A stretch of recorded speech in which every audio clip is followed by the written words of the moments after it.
പ്രിയപ്പെട്ട സുഹൃത്തുക്കളെ, നമ്മൾ കേരളീയർ, നമ്മൾ മലയാളികൾ ഞെട്ടി ലജ്ജിച്ച് തലകുനിച്ചിരിക്കുന്ന ഒരു സാഹചര്യത്തിലാണ് ഞാൻ ഈ വീഡിയോ ചെയ്യുന്നത്. ഒരു മന്ത്രി, ഒരു സംസ്ഥാന മന്ത്രി, 3-4 വനിതാ മന്ത്രിമാരുള്ള ഒരു മന്ത്രിസഭയിൽ ഞെളിഞ്ഞിരിക്കുന്ന ഗതാഗത മന്ത്രി, അയാളുടെ വീട്ടിൽ അയാളുടെ ഭാര്യയെ അയാളുടെ വീട്ടിൽ അയാൾ 1-2 സ്ത്രീകളെ ഒരേ സമയം പീഡിപ്പിച്ചതുമായി ബന്ധപ്പെട്ടിട്ടുള്ള വാർത്തകൾ ഇപ്പോൾ പുറത്തു വന്നുകൊണ്ടിരിക്കില്ലേ?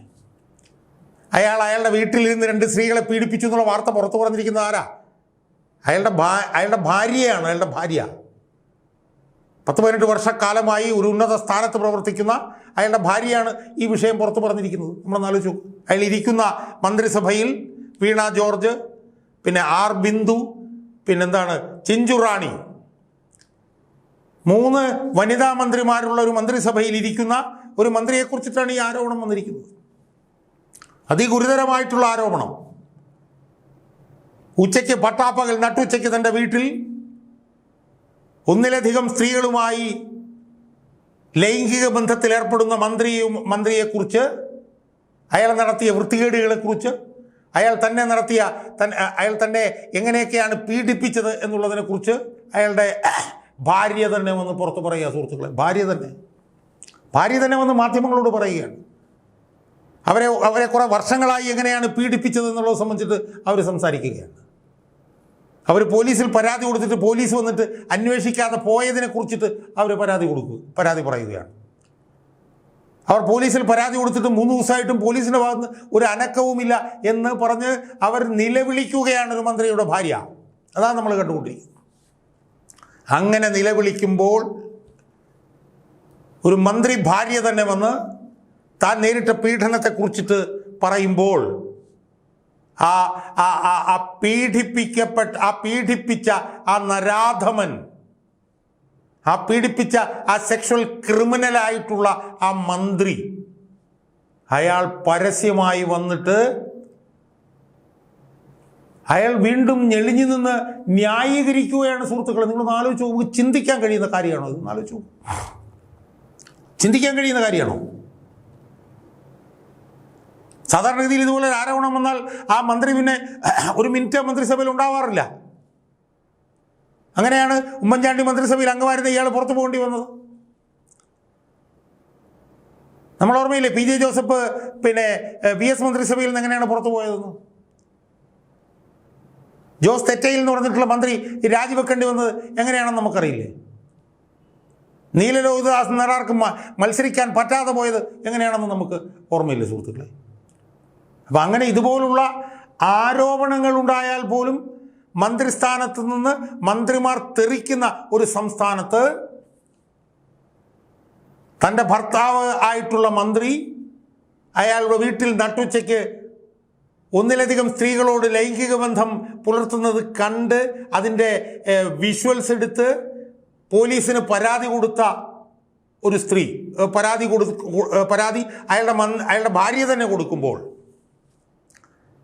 അവർ പരാതി കൊടുത്തിട്ടും പിന്നെ അവർക്ക് അനുകൂലമായിട്ടുള്ള നിലപാട് പോലീസ് എടുത്തില്ല എന്ന് അവർ തന്നെ പറയുമ്പോൾ, അവർ തന്നെ താൻ ഈ കാര്യങ്ങൾ മുഖ്യമന്ത്രിയുടെ മകളുമായി സംസാരിച്ചിരുന്നു എന്ന് പറയുമ്പോൾ, അവർ ആർക്കെതിരായിട്ടാണോ പരാതി കൊടുത്തത് ആ മന്ത്രി, നമ്മുടെ ഇതൊരു ആരോപണമാണോ? ഒരിക്കലുമല്ല. കാരണം ആ മന്ത്രി ചെയ്ത വൃത്തികേടുകൾ സംബന്ധിച്ചിട്ടുള്ള എല്ലാ തെളിവുകളും പിന്നെ ഇയാളുടെ ഭാര്യ ബിന്ദു മേനോൻ്റെ കൈവശമുണ്ട് എന്ന് അവർ പറഞ്ഞില്ല. ഫോട്ടോസ് ഉൾപ്പെടെ അവരുടെ കയ്യിലുണ്ടെന്ന് അവർ പറയും. അവരെ പേഴ്സണൽ സ്റ്റാഫിലുള്ളവർ കയ്യേറ്റം ചെയ്തു എന്നാണ് അവർ പറയുന്നത്. അവരെ മുറിയിൽ പൂട്ടിയിട്ടു എന്നാണ് അവർ പറയുന്നത്. പോലീസ് വന്നിട്ട് പിന്നെ ഒരു നടപടി എടുക്കാതെ പോയി. ഇതെല്ലാം ക്രിമിനൽ കുറ്റങ്ങളല്ലേ സുഹൃത്തുക്കളെ? ക്രിമിനൽ കുറ്റങ്ങളല്ലേ? ഈ കുറ്റം ചെയ്ത മന്ത്രിയായിരിക്കെ തൻ്റെ വീട്ടിൽ ഉച്ചയ്ക്ക് താൻ 2 സ്ത്രീകളുമായി ലൈംഗിക ബന്ധത്തിൽ ഏർപ്പെടുന്നു എന്നുള്ള കാര്യം തൻ്റെ ഭാര്യ തന്നെ വിളിച്ച് പുറത്തു പറഞ്ഞിട്ടും ഉളുപ്പില്ലാതെ വന്ന് ന്യായീകരിക്കുന്ന ഒരു മന്ത്രി നമ്മൾ എവിടെയെങ്കിലും കേട്ടിട്ടുണ്ടോ സുഹൃത്തുക്കളെ? കേരളത്തിലെന്നല്ല, വേറെ ഏതെങ്കിലും സംസ്ഥാനത്ത് നമ്മൾ കേട്ടിട്ടുണ്ടോ? നമ്മൾ ഒരുപാട് മന്ത്രിമാരുടെ രാജിയെക്കുറിച്ച് കേട്ടിട്ടുണ്ട് സ്ത്രീ വിഷയങ്ങളുമായി ബന്ധം. അത് മിക്കവാറും നല്ല പങ്ക് രാജികളും ആരോപണങ്ങളാണ്. ആരോപണങ്ങൾ വരുമ്പോൾ തന്നെ, സ്ത്രീപീഡന ആരോപണങ്ങൾ വരുമ്പോൾ തന്നെ മന്ത്രിമാർ രാജിവെക്കുക. ഇവിടെ എന്താ സംഭവിച്ചിരിക്കുന്നത്? ഇവിടെ ഇതിന് മുഴുവൻ തെളിവ്, ഇയാൾ ചെയ്ത എല്ലാ വൃത്തികേടുകൾക്കും തെളിവുമായി, ഫോട്ടോയുമായി, മറ്റ് തെളിവുകളുമായി രംഗത്ത് നിൽക്കുന്ന ഇയാളുടെ ഭാര്യയല്ലേ സുഹൃത്തുക്കൾ? എന്നിട്ട് ആ സ്ത്രീയെ കയ്യേറ്റം ചെയ്യാനായിട്ട് പേഴ്സണൽ സ്റ്റാഫിലുള്ള ആളുകൾ ശ്രമിക്കില്ലേ? അത്തരത്തിൽ 100-150% തെളിവുമായി സ്വന്തം ഭാര്യ തന്നെ രംഗത്ത് നിൽക്കുമ്പോൾ ആ ഭർത്താവ് ആയിട്ടുള്ള ആ മന്ത്രി എന്ന് പറഞ്ഞ പരമചെറ്റ അയാൾ വന്ന് ന്യായീകരിക്കുകയാണ് സുഹൃത്തുക്കളെ. എവിടെയെങ്കിലും നമ്മൾ ഇതുപോലെ കേട്ട് കഴിയുന്നുണ്ട്? ഇതൊക്കെ വല്ല VS അച്യുതാനന്ദനോ വല്ല മുഖ്യമന്ത്രി ആയിരുന്നെങ്കിൽ നടക്കുമായിരുന്നു. കരണക്കുറ്റിക്കിട്ട് അടിച്ച് പറഞ്ഞു വിടില്ലായിരുന്നു VS ആയിരുന്നെങ്കിൽ. ഇവിടെ ഇതൊക്കെ നടക്കും. എന്തുകൊണ്ട്?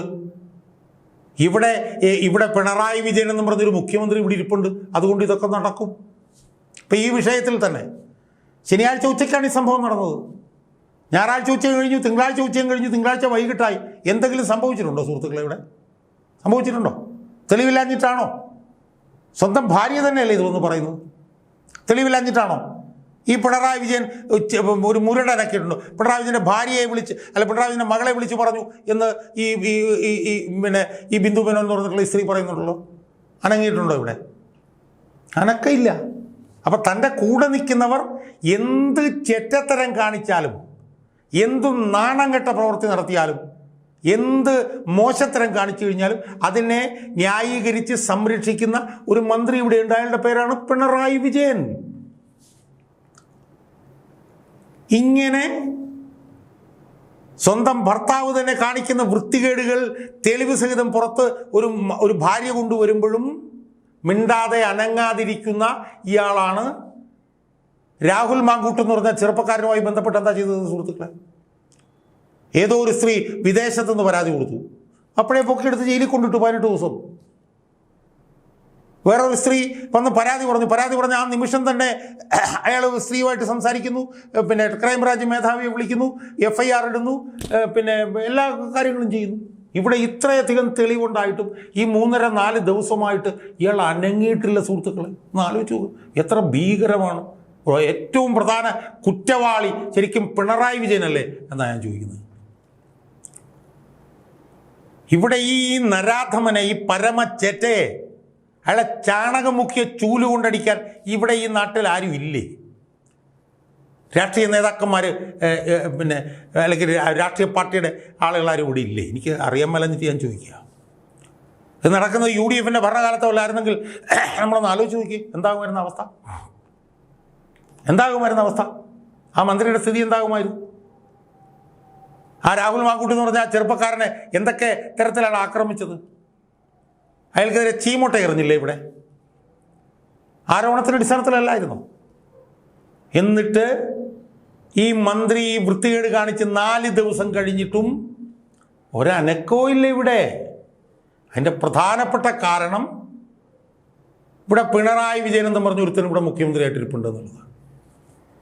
എന്നിട്ട് സ്വന്തം മന്ത്രിസഭയിലെ മന്ത്രി തന്നെ ഭാര്യയെ പീഡിപ്പിച്ചു, ലൈംഗിക ബന്ധം നടത്തി എന്നുള്ളൊരു തെളിവുമായി ബന്ധപ്പെട്ടുകൊണ്ട് ഭാര്യ തന്നെ പുറത്തു വന്നിട്ടും അനങ്ങാതിരിക്കുന്ന പിണറായി വിജയൻ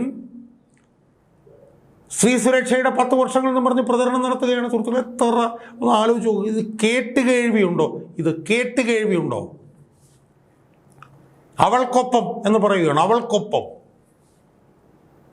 എന്ന് പറഞ്ഞു നടക്കുന്ന പിണറായി വിജയൻ ഭരിക്കുമ്പോഴാണ് ഇതുപോലത്തെ നാണം കെട്ട സംഭവങ്ങളിവിടെ നടക്കുന്നത് എന്നാണ് എനിക്ക് സൂചിപ്പിക്കാനുള്ളത്. എനിക്ക് VSനെ ഓർക്കാതിരിക്കാൻ വയ്യ.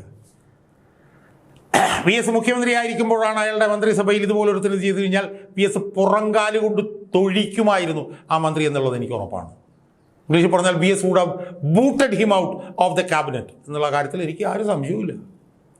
നമുക്ക് ഓർമ്മയില്ലേ, വർഷങ്ങൾക്ക് മുമ്പ് PJ ജോസഫ് എന്തോ പിന്നെ എയ്റോപ്ലെയിനിൽ വെച്ച് എന്തോ ഒരു സ്ത്രീയോട് അവമര്യാദയായി പെരുമാറി എന്ന് പറഞ്ഞാൽ നിമിഷത്തിൽ പുറത്തു കളഞ്ഞു, അഗ്നിശുദ്ധി വരുത്തി തിരിച്ചു വരാൻ പറഞ്ഞു. അവസാനം കേസിൽ നിന്ന് കുറ്റമുക്തനായി തിരിച്ചു വന്നപ്പോഴാണ് പിന്നെ P ജോസഫിനെ തിരിച്ച് മന്ത്രി സ്ഥാനത്തേക്ക് VS എടുത്തത്. അതുകൊണ്ട് VSനെ കുറിച്ച് നമുക്ക് ഓർക്കാതിരിക്കാൻ വയ്യ. VS ഉണ്ടായിരുന്നെങ്കിൽ ഈ നരാധമനെ, ഈ പരമചേറ്റയെ ആ നിമിഷം എടുത്ത് ദൂരെ കളഞ്ഞാൽ.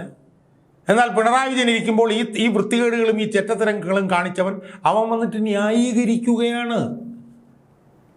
ഇതാണ് കേരളത്തിൻ്റെ ഏറ്റവും ഗതികെട്ട ഈ അവസ്ഥ എന്ന് നമ്മൾ മനസ്സിലാക്കുക. ഇതിനെല്ലാം കാരണക്കാരൻ ഒരേ ഒരു കാരണക്കാരനേ ഉള്ളൂ, ഒരേ ഒരു കാരണക്കാരൻ. അതായത് സാക്ഷാൽ പിണറായി വിജയൻ അല്ലാതെ മറ്റാരെയും നമുക്കിതിനകത്ത് കുറ്റപ്പെടുത്താൻ കഴിയില്ല. അയാളുടെ ഇരട്ട ചങ്കും അയാളുടെ എന്തൊക്കെയോ ഇതൊന്നും നമ്മളിവിടെ കാണുന്നില്ല. ഉണ്ടായിരുന്നുവെങ്കിൽ ശനിയാഴ്ച വൈകിട്ട് തന്നെ ഈ ഗണേഷ് കുമാർ രാജിവെച്ച് അവൻ്റെ വീട്ടിലേക്ക് പോവുകയായിരുന്നു.